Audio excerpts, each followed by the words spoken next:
মানিক mushroom সেন্টারে আপনাদের স্বাগত।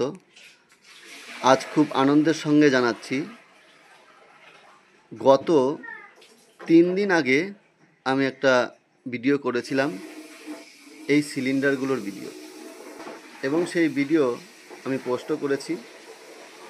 সেটা আপনারা দেখেছেন। প্রোডাকশনটা তখন সবেমাত্র একদম ছোট ছোট হয়ে বেরিয়েছিল। এখন যেটা হয়েছে তার থেকে একটু বড় হয়েছে, এবং কি পরিমাণে মাশরুম হয়েছে সেটা আপনারা দেখতে পাচ্ছেন।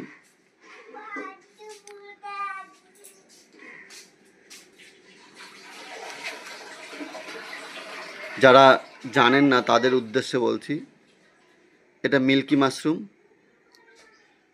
প্রত্যেকটা সিলিন্ডারে সমান তালে চতুর্দিক দিয়ে মাশরুম হয়েছে। যারা মিল্কি মাশরুম নিয়ে কাজ করতে চান তারা অবশ্যই আমার সঙ্গে যোগাযোগ করতে পারেন।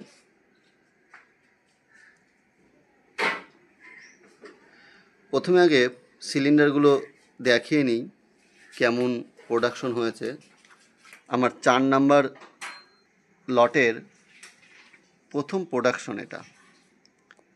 গত 3টা লটের প্রোডাকশনগুলো আমি দেখিয়েছি, কিন্তু এই লটের প্রোডাকশনটা খুব সুন্দর হয়েছে গত লটের প্রোডাকশনের তুলনায়। প্রত্যেকটা সিলিন্ডার থেকে মাশরুম বেরিয়েছে।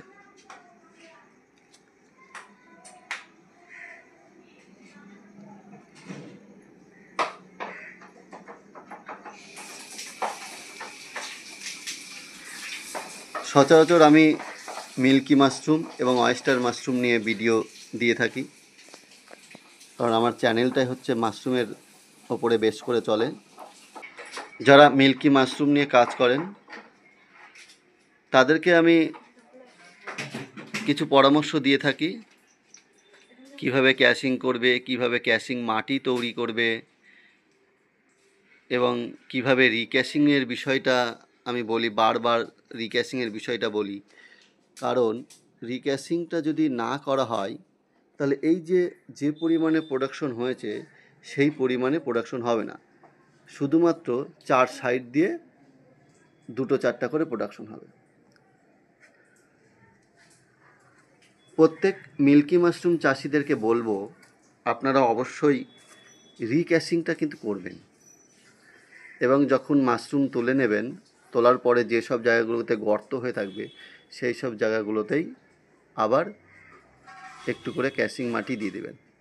অনেকে আমাকে প্রশ্ন করে, দাদা আপনার সিলিন্ডারের ওপরে হলুদ বা লালচে কালারের হয়ে যায় না মাইসিলিয়ামগুলো? তখন আমি তাদের উদ্দেশ্যে বলবো, হলুদ বা লালচে কোনো রকম কিছু হবে না যদি আপনি অল্প একটু ক্যাশিং মাটি দিয়ে আবার একটু রিক্যাশিং করে দেন। রিক্যাশিং করলে কি হবে, সিলিন্ডারের প্রত্যেকটা জায়গা, অর্থাৎ আগে পিছে প্রত্যেকটা জায়গা থেকে কিন্তু আপনার মাশরুম প্রোডাকশন হবে। আমার সিলিন্ডারগুলো একটু দেখাই। এই একটা সিলিন্ডার, এটা সবেমাত্র বেরিয়েছে। এটা কিন্তু চতুর সাইড দিয়ে বেরিয়েছে প্রত্যেকটা জায়গা থেকে। যদি আপনি রিক্যাশিং না করেন তাহলে কিন্তু শুধু 4 সাইড দিয়ে বেরাবে, মিডিল দিয়ে বেরাবে না। মিল্কি মাশরুম সম্বন্ধে যদি আপনাদের কোনো তথ্য জানার থাকে বা কোনো সমস্যা হয়ে থাকে তাহলে অবশ্যই আমাকে জানাতে পারেন। ডেসক্রিপশান থেকে ফোন নাম্বার নিয়ে আমাকে ফোন করতে পারেন, এবং সঙ্গে সঙ্গে তার বিষয়গুলো কিন্তু সমাধান আমি করার চেষ্টা করব। যদিও অঞ্চলভেদে সমস্যাগুলো বিভিন্ন রকম হয় মাশরুমের, কারণ টেম্পারেচারের ওপরে যেহেতু আমাদের কাজ করব, সেহেতু সমস্যাগুলো একটু আলাদা আলাদা হবে। আমার চ্যানেল মানিক মাশরুম সেন্টার অবশ্যই আপনারা সাবস্ক্রাইব করে রাখুন। সাবস্ক্রাইব করে রাখলেই পাবেন মিল্কি এবং অয়েস্টার মাশরুমের যে কোনো খুঁটিনাটি। এবং যারা ট্রেনিং নিতে চান তারা আমার সঙ্গে অবশ্যই যোগাযোগ করুন। যারা বেকার ভাই বোন দাদা দিদি বসে আছেন তাদেরকে বলবো, সারাদিনে মাত্র 1 থেকে 1.5 ঘন্টা সময় দিয়ে আপনি কিন্তু এই নিজের ব্যবসাটা স্টার্ট করতেই পারেন।